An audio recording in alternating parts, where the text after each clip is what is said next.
Hi, hello, good evening. நம் நான் இன்னைக்கு எங்கே போயிருந்தேன் அப்படின்னு பார்த்தீங்கன்னா, பூந்தர ஈஸ்வரன் கோவில் தான். நாங்க வந்து கஸ்பாப்பேட்டையில இருக்கோம். ஸோ அங்கேருந்து பூந்தர போகிறது ஒரு 4 கிலோமீட்டர் டிஸ்டன்ஸு. ஸோ அங்கே போயிட்டு ஈஸ்வரன் கோயில் இருக்கும். அதுக்குள்ளே போனால் ரொம்ப பீஸ்ஃபுல்லாக இருக்கும். ஸோ அந்த சைடு உள்ள என்ட்ரன்ஸ் ஆன உடனே அங்கே ஒரு வில்வ மரம் இருக்கும். எனி டைமும் அந்த வில்வ மரத்தில் அந்த பழம் இருந்துகிட்டே இருக்கும். வில்வ பழம் இந்த சின்ன வயசில் இந்த பழத்தெல்லாம் உடச்சி சோப் நட்ஸ் மாதிரி தண்ணியில் போட்டு இது பண்ணால் நல்லா நுரை வரும். அப்புறமேலு நோட்டுக்கு வந்து ஏதோ ஒட்டுறது அப்படின்னா கூட அதில் இருக்க பசையெல்லாம் எடுத்து ஒட்டியிருக்கோம். உங்களுக்கு அது மாதிரி ஏதாவது எக்ஸ்பீரியன்ஸ் இருந்தாலும் நீங்கள் கமெண்ட் பண்ணலாம். அதே மாதிரி கோவிலுக்கு உள்ளேயும் பார்த்தீங்க அப்படின்னா இந்த வில்வ மரம் சுற்றியுமே இருக்கும். அந்த சிவனுக்கு உசந்தது வில்வம் தானே. ஸோ இந்த கோவிலில் ஒரு 4, 5 வில்வ மரம் இருக்கும். அதுக்கப்புறம் துளசி, பன்னீர் இலை மரம், பன்னீர் இலையோட பூவு. ஸோ அந்த அது சம்மந்தமா நிறையா இருக்கும்.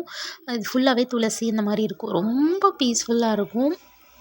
அப்புறம் விஷ்ணு துர்க்கை அப்படின்னு சொல்லிட்டு சாமி இருக்கும். இது எல்லாமே அந்த கருங்கற்களால் செஞ்சுருப்பாங்க. பார்க்குறக்கே நமக்கு அவ்வளோ ஒரு அழகாக இருக்கும் அந்த சைடு. இது பாருங்கள், இந்த மரத்துலேயும் தான். இதனால் பழம் காணோம். அது பக்கத்தில் ஒரு சின்ன மரம் இருந்துச்சு.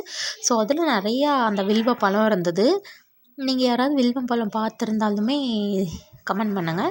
அங்கே பார்த்தீங்கன்னா அதான் நான் விஷ்ணு துர்க்கை சொல்லியிருந்தேன்ல அந்த சாமி. ஸோ நம்ம வெள்ளிக்கிழமை துர்க்கை அம்மனுக்கு தீபம் போடணும். இல்லை செவ்வாய்க்கிழமை 12 மணிக்கு ராகு காலத்தில் தீபம் போடணும் அப்படிங்கும்போது துர்க்கை அம்மனுக்கு போடலாம். இந்த சைடு பார்த்திங்கன்னா பிரம்மர் தான். ஸோ கரெக்டாக அந்த பிரம்மரோட கோபுரத்தில் இருக்கும். அதுக்கு நேராகவே பிரம்மரோட சிலை வந்து இருக்கும். நவகிரகங்கள் தான். ஸோ நவகிரகங்கள் 9 நவகிரகங்கள் இருக்கும். அதை சுற்றிட்டு அதுக்கு பக்கத்துலேயே சனீஸ்வர பகவான் இருப்பார். அவரையும் நம்ம கும்பிட்டு அதுக்கப்புறம் நம்ம அப்படியே ஒரு சுற்றிட்டு நம்ம இந்த சைடு வந்தோம் அப்படின்னா காலபைரவர் இருப்பார். ஸோ பைரவரையும் கும்பிட்டுட்டு ஆப்போசிட்டில் அண்ணாமலையார் இருப்பார். ஸோ அவரையும் நம்ம கும்பிட்டுட்டு இந்த சைடு பார்த்திங்கன்னா சுயம்புவாக தோணுன லிங்கம் இருக்கும். அது ஃபஸ்ட்டு வந்து அம்மன் பார்வதி மட்டும்தான் இருப்பாங்க. அவங்க பக்கத்துலேயே லிங்கமாக சிவன் வந்து தோன்றியிருப்பார். அதாவது சுயம்பு லிங்கேஸ்வரர் அப்படின்னு சொல்லிட்டு அதில் எழுதியிருப்பாங்க. அப்புறம் அந்த சைடு போனோன்னா தட்சிணாமூர்த்தி இருப்பார். ஸோ அவர் வந்து செம்மையாக இருப்பார். அந்த தூணோட வடிவம்லாம் பார்த்திங்கன்னா அவ்வளோ அழகாக இருக்கும் பார்க்குறக்கே. அப்பா செமையாக இருக்குல்ல அப்படிங்கிற மாதிரி இருக்கும். அந்த சிங்கம் ரெண்டுமே அதை வந்து தூணை தாங்கி பிடிக்கிற மாதிரி நல்லாவே வடிவமைச்சிருப்பாங்க. அந்த சைடு பார்த்திங்கன்னா நிறையா தோட்டம் தான் நான் சொன்னேன்ல, பன்னீர் பூ அதெல்லாம் இருக்கும் அப்படின்னு சொல்லிட்டு. அதுக்கப்புறம் இங்கே ஒரு கிணறு இருக்கும். அந்த தண்ணி கிணத்துல எப்பயுமே மோஸ்ட்லி தண்ணி இருந்துகிட்டே தான் இருக்கும். மழை பெஞ்சா இன்னுமே ஃபுல்லாக ஆகிடும் தண்ணி. இந்த சைடு பார்த்திங்கன்னா அந்த பாகம் பிரியா அப்படின்னு சொல்லிட்டு அம்மனோட சன்னதி இருக்கும். பார்வதியோட சன்னதி இருக்கும். ஸோ அது இந்த சைடு இருக்கும். சிவன் வந்து அந்த சைடு இருப்பார். நம்ம சுற்றி வரும்போது இங்கேயும் பார்வதிக்கு பார்த்தீங்க அப்படின்னா விநாயகர் இருப்பார். நம்ம இங்கே சுற்றி வந்துட்டு அப்படியே வன்னி மரம் இருக்கும். வன்னி மரத்தையும் நம்ம சுற்றி கும்பிட்டுட்டு வன்னி மரத்துக்கு கீழே நின்று உண்மையாக மனசார நேர்மையாக நம்ம என்ன கேட்டாலும் அது வந்து கிடைக்கும் அப்படி சொல்லுவாங்க. அதே மாதிரி ஹஸ்பண்ட் ஒய்ஃப்க்கு சின்ன சின்ன சண்டைகள் எல்லாம் வரும்ல, அதெல்லாம் வரக்கூடாது அப்படின்னா இங்கே இந்த ரெண்டு ஒன்றா சேர்ந்த மாதிரி சிலைகள் இருக்குது பாருங்கள்.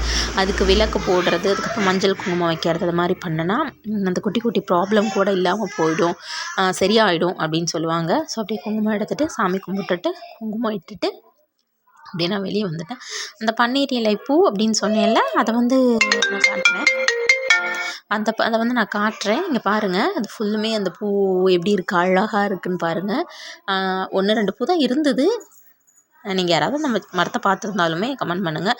அதுக்கப்புறம் விஷ்ணு லிங்கேஸ்வரர்னு அவங்க உள்ள ஒரு இது இருக்குது. தீபம் போடல.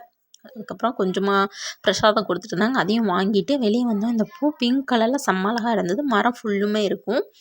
ஸோ எனக்கு இது என்ன பூன்னு தெரில. அந்த சின்ன வயசுலேருந்து இந்த பட்டர்ஃப்ளை மாதிரி இந்த இலை இருக்கும். ஸோ இது வந்து பட்டர்ஃப்ளை ட்ரீ அப்படின்னு நான் சொல்லிகிட்டு இருப்பேன். ஆனால் இதோட உண்மையான பேர் என்னன்னுலாம் எனக்கு தெரியாது. அழகாக இருக்கும்.